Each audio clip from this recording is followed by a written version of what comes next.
Well, it's a shame what's happened with the FBI, but we're going to rebuild the FBI. It'll be bigger and better than ever. But it is very sad when you look at those documents, and how they've done that is really, really disgraceful. And you have a lot of very angry people that are seeing it. It's a very sad thing to watch, I will tell you. All right, here is the great debate of the morning. All the things that President Trump has reportedly done and said to influence the Russian investigation. Is it part of a plan, or are these acts of desperation? Let's debate. Joining us now, CNN political commentator and former Obama White House communications director, Jennifer Psaki, and Matt Schlapp, former political director to President George W. Bush. Matt Schlapp, I give you the first bite at the apple. What the president has been doing and saying is good and justified because? Well, I mean, I think there has been some bungling over in the West Wing on how they've handled this basic question of their interaction with Russia. I think at the end, Chris, I've heard you say it throughout the hour, there are two things that I'm focused on. Is I'd like to hear just one little piece, a shred of proof that there was kind of inappropriate collusion, of which we've heard zero. And every one of these people who testifies, when they answer that question, they answer saying, actually, there's no evidence of collusion. You know, I think the second piece of this is the underlying charge is somehow this Trump presidential campaign, which was one of the most unorthodox campaigns we've ever seen in the history of our country, that somehow they needed the Trump campaign the Russians needed the Trump campaign to figure out if they wanted to hack us, how to hack us, and who to hack. That premise is pretty absurd. I think Vladimir Putin has been trying to hack into our society for a very long period of time. He knows the targets.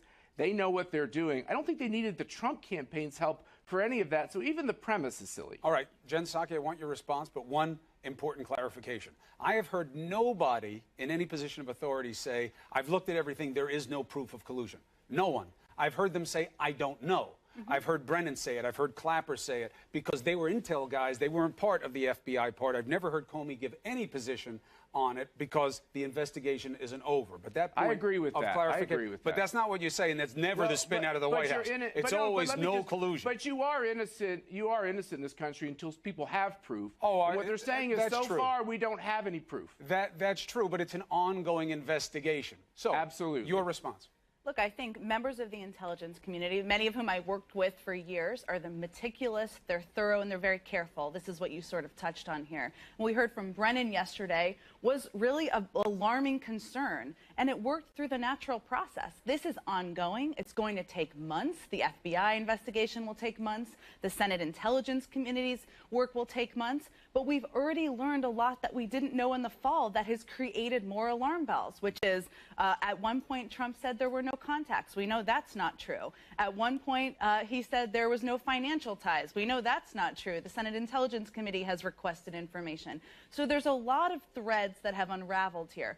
It is right that we have to see where this goes, but the more time passes, the more we learn, the more concerned people get, and the more it requires focus of the American public, members of Congress, and certainly the FBI in this investigation. Michael Hayden said it's likely, Matt Schlapp, that this ends up in a position where people did things that were wrong, but not illegal, not to a point where they would be guilty of anything. We'll have to see. Let me ask you one question, though, in terms of this being about the president and debating his tactics.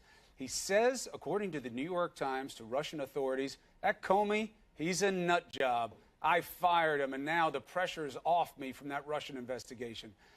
Boy, oh boy, if President Obama had ever said that, Matt Schlapp's beard would hop off his face and run down the street. How do you justify that kind of behavior from a president of the United States? America first. Well, first of all, I mean, I think Obama did take some heat when his exchange was overheard, and we all got to hear him telling Medvedev that he would have more flexibility after the election, and we all understood what those words. You think that sizes up to James Comey, the head of the FBI? He's a nut job. He's a nut job, Matt. That Comey's a nut job. I got that Russia pressure off me now. Forget about Obama. Forget about him. He's gone. He's in the history books, my friend. The question is, what did Trump mean, and can you do you support him saying that about Comey to Russian officials? Well, maybe you didn't see the article that I wrote about Jim Comey. I think it was perfectly appropriate for him to fire Jim Comey. I had Alberto Gonzalez on our radio show, and he basically said it was a perfectly reasonable thing to have done. Those of us who have dealt with Jim Comey over the years, and a lot of Jen's colleagues who supported Hillary Clinton, felt like Jim Comey lurched around in a political You're not fashion addressing during the question. campaign. You're right. Yes, I am. Lots of don't you lefties think attacked that him. was inappropriate? He called him a nut There's job to the Russians and said that the pressure is off him from Russian interference. How do you feel about that? Chris, Good move? Strong move? What I think is that there are conversations that happen in a diplomatic setting. President Obama was overheard. I, to this day, don't know what he meant when he said, I'll have flexibility. I think what he meant is he was saying one thing publicly, and he would be able to do something else differently after the election. I think what President Trump was trying to do is tell the Russians that there is nothing to this collusion. I think they all know there's nothing to this collusion. You think he needed to tell the Russians there's nothing to the collusion? You think that they don't know exactly what happened and why they would be the perpetrators? Yeah, that's why they're having an honest conversation about how silly it all is. Oh, okay. It's so silly. It's good to know that you believe that the president and the Russians are on the same page about what happened. That's good. Do you think that the Russians needed the help from anyone in the Trump campaign to do any of their hacking that they do in our society? Do you think they needed any help? I don't know what happened, and I'm going to have to wait for the outcome of the investigation. Well, we're all in that position. No, you're not. You're trying to spin it every chance you have. I got this whole righty attack machine trying to twist everything that happens on this show. I come on your show, and I try to answer your questions, and you ask me a tough question. I'm trying to give you an answer. I know you did. all have to wait for the investigation. You answered it by saying, but Obama, ... But wait, now we get to you, Well, Psaki. it's true, because Obama, the Democrats, ... Yeah, but it isn't, because not in response to my question. It's not a response to the question of what Trump did. How does a president in a diplomatic situation, why does he say words that seem strange? And what I'm saying is, why did Obama and other presidents But it's not a response to the question. things? It's not a response to the question. Like, one of your kids comes up and you're accusing them of spilling something, and they tell you that one of their brothers did something else the day before. No wonder the American people get tired of all this. What's the I'm thinking you're part of that reason right now, my friend. But hold on, Jen Psaki. Whatever. Democrats overplaying their hand on this. Impeachment. You've got no basis for impeachment. Obstruction. We don't know that there's any real obstruction. Overplaying the hand, exaggerating the potential outcome. Is that as much a mistake of what Brother Schlapp is doing? As much a mistake, no, but I do think there is a risk of overplaying our hand here. Impeachment is hard. It requires the Republicans moving forward on that. We've seen moves high crime or misdemeanor by some Republicans in Congress. There's a lot we don't know here, but again, there are pieces that continue to unravel. I thought one of the most interesting developments this week was what Burr and Warner had to say yesterday. When they didn't rule out contempt, they said they were going to move forward with subpoenas of Flynn's business. If anybody thought that committee was going to ride into the sunset, they're very wrong. But even that, legally, the guy wants to plead the fifth, Flynn, and you're going to try and hold him in contempt? You can't do that. Well, look, I agree that there is a value in being able to plead the fifth throughout history. Flynn is somebody who criticized Clinton officials for pleading the fifth, so there's an irony there.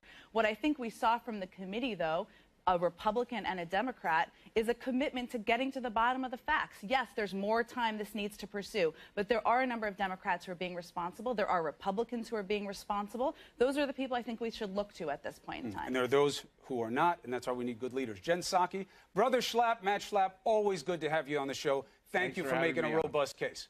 Okay. Allison. I don't know if he thought it was good. Hunter? Thank you, Sarah. So, looking at this issue with the system, the president gave almost $8,000 to Senator Gillibrand over the years.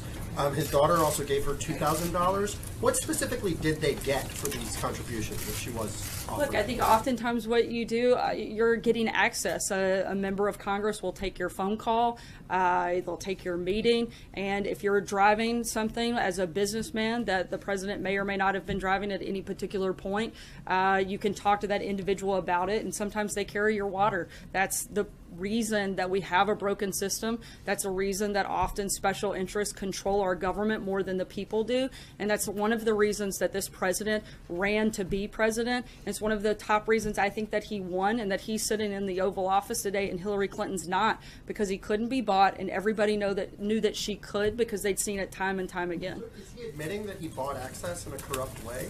Look, I think he is admitting that he's participating in a rigged system. He said that on the campaign trail. He knows how the system works. I think it would be disingenuous for anybody not to understand that, but at least this president is being honest about the process and his willingness to actually fix it and drain the swamp. Mara? So